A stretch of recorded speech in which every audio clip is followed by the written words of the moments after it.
Assalamualaikum warahmatullahi wabarakatuh. Alhamdulillah, la haula wala quwata illa billahil aliyul azim. Para mahasiswa yang saya cintai, pada kesempatan yang berbahagia ini saya akan menyampaikan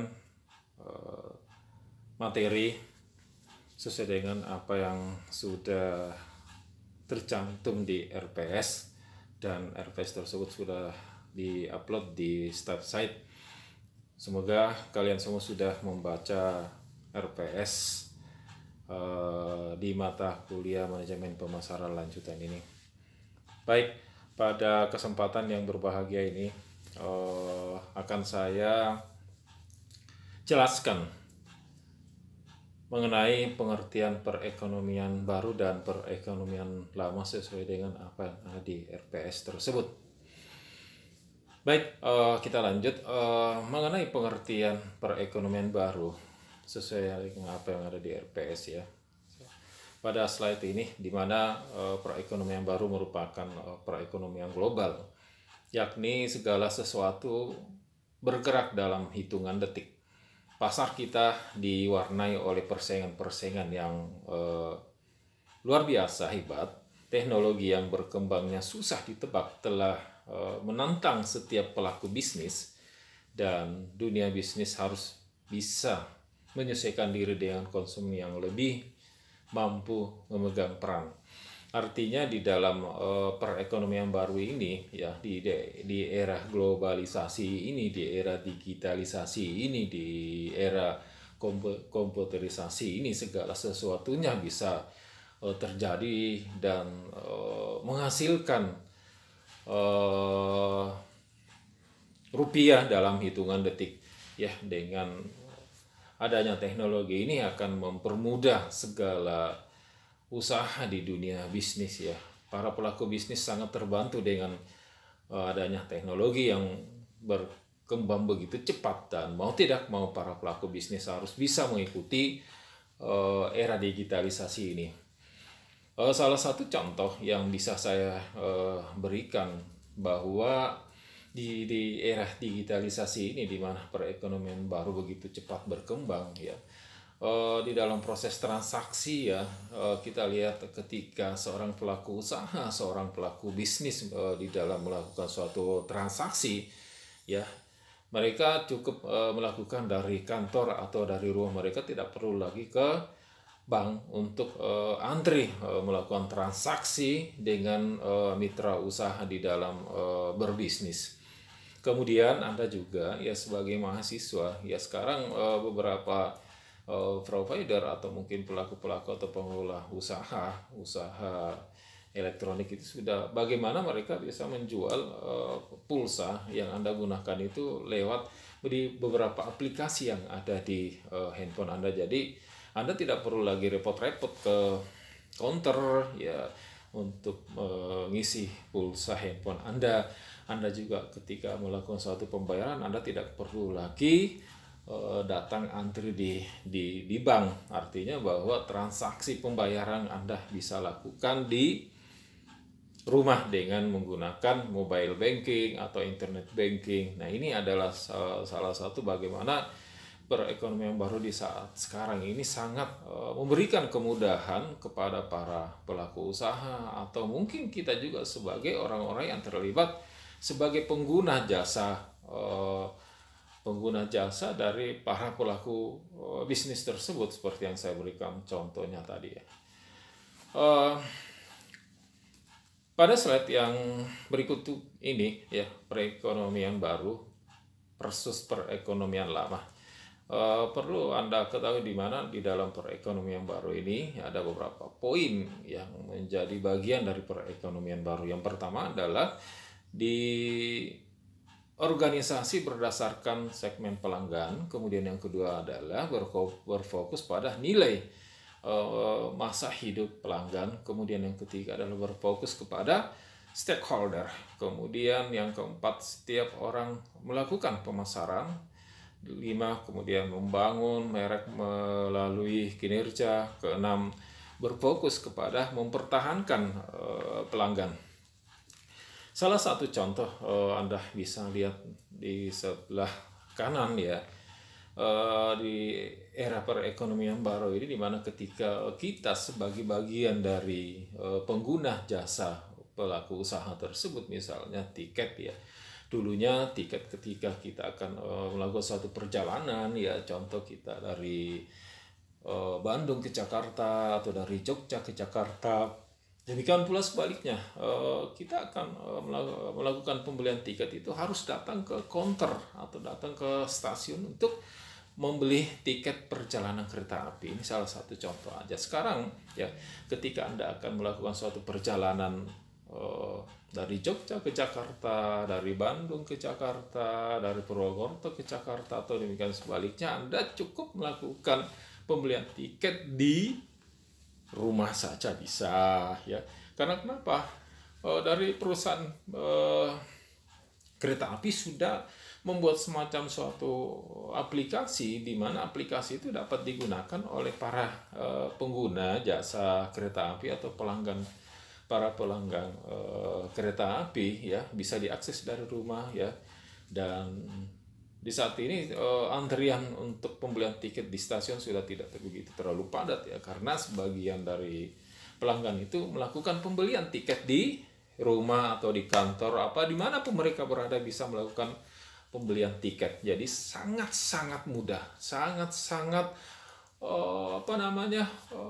sangat-sangat baiklah bagi para pengguna jasa transportasi kereta api, karena mereka tidak perlu datang lagi ke stasiun untuk membeli atau mendapatkan tiket yang mereka inginkan.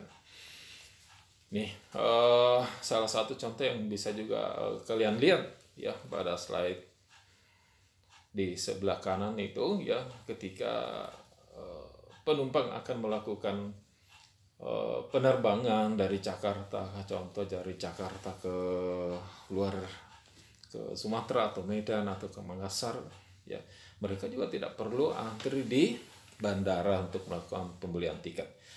Baik, pada perekonomian lama ini ada beberapa poin yang perlu Anda ketahui, bahwa di dalam perekonomian lama ini ya, yang pertama adalah di organisasi berdasarkan unit produk. Kemudian yang kedua adalah mengutamakan keuntungan. Yang ketiga berfokus kepada pemegang saham. Keempat adalah membangun merek melalui iklan. Yang kelima, tidak ada ukuran kepuasan. Nah, ini sangat berbeda jauh dengan perekonomian baru dan perekonomian lama. Salah satu contoh untuk perekonomian baru yang diprioritaskan itu adalah bagaimana bisa memberikan layanan atau memberikan kepuasan kepada pelanggan di dalam layanan tersebut ya.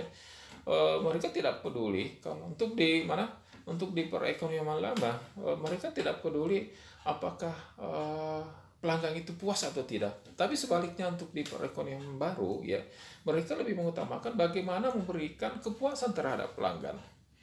Kemudian yang contoh berikutnya adalah untuk perekonomian lama itu mereka mengutamakan keuntungan semata. Artinya bahwa di dalam proses memasarkan produk, mereka semata-mata hanya mengutamakan bagaimana bisa mendapatkan keuntungan saat itu.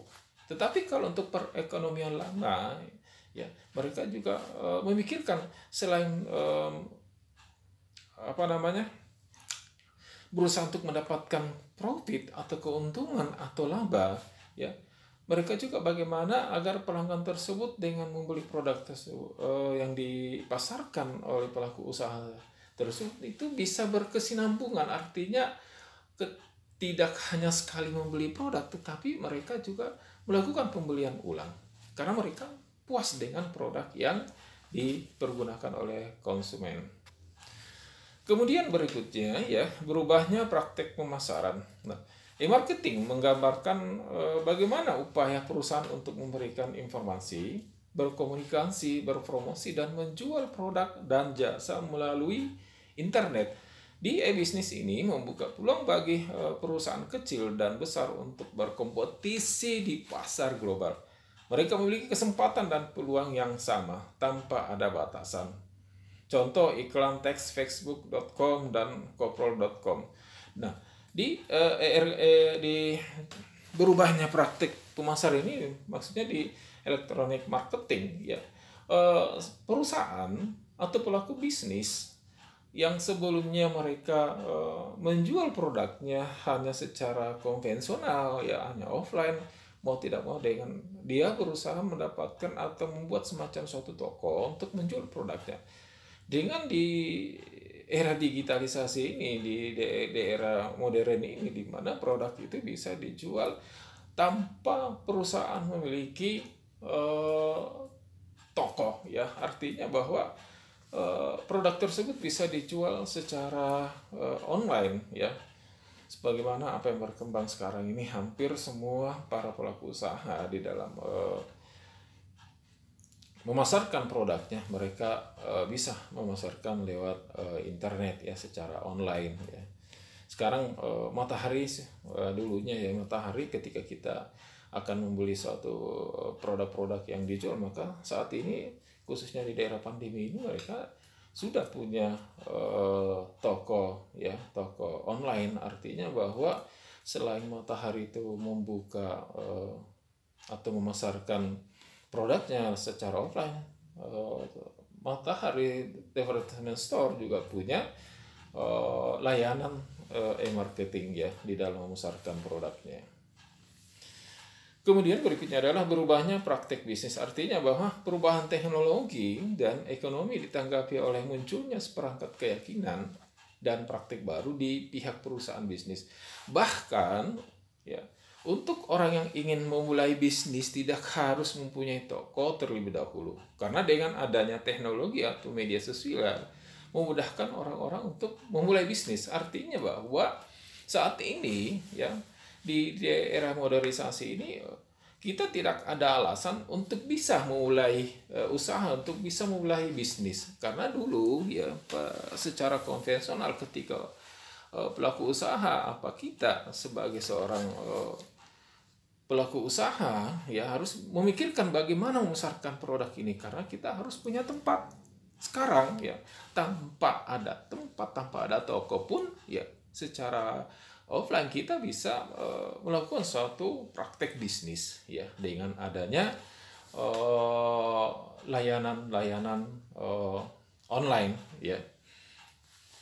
Baik, berikutnya saya juga akan memberikan sedikit pengertian pemasaran relasional.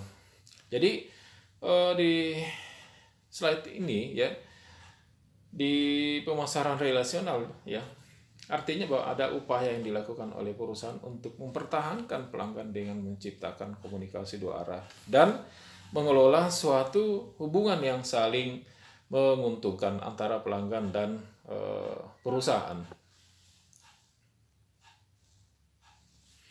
Selanjutnya ya, untuk dapat membangun hubungan yang akrab, maka sebuah perusahaan harus memperhatikan 3 dimensi utama. Yang pertama adalah kepercayaan. Artinya bahwa produk yang kita jual tersebut, produk yang kita pasarkan tersebut merupakan produk yang berkualitas, sehingga pelanggan itu tidak akan merasa kecewa.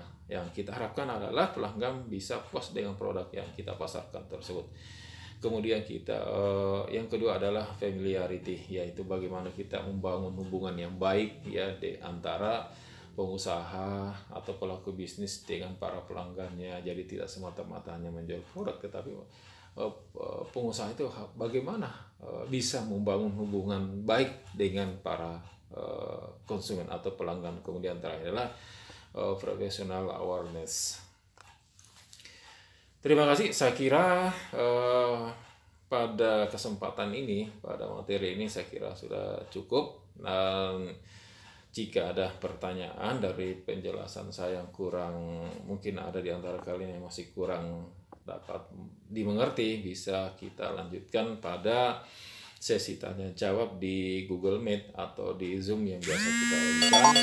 Mudah-mudahan pada kesempatan ini bisa memberikan sedikit gambaran tentang bagaimana perekonomian baru itu dan perekonomian lama sesuai dengan apa yang ada di PRRPS. Baik, saya kira cukup pertemuan kita. Saya akhiri. Wabillahi taufiq wal hidayah. Assalamualaikum warahmatullahi wabarakatuh.